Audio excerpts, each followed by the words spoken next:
Un prodotto importante della pesca erano le seppie, prodotto della pesca a strascico, che venivano pescate in grandissimi quantitativi e a un certo punto i Chiogiotti avevano scoperto che nel territorio ellenico, in Grecia, dove la religione ortodossa proibiva di mangiare molte cose, tra cui anche i pesci che avevano sangue, loro facevano un grande consumo di polpi essiccati, che loro pescavano i polpi in Grecia, sulle isole, no?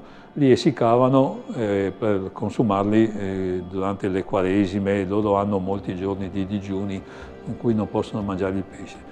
Allora i Chiogiotti hanno pensato bene di utilizzare una buona parte delle seppie che loro pescavano per venderle nei paesi ortodossi.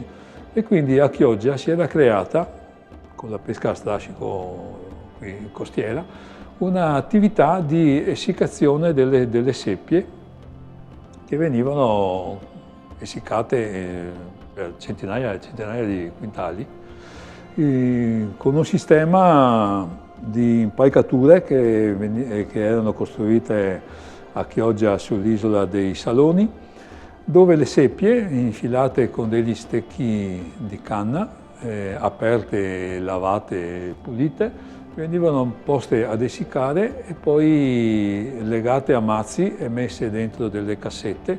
E il Marella questo qua lo spiega ampiamente nelle sue annotazioni, venivano spedite nei paesi greci. Venivano portate a Corfù e poi là distribuite.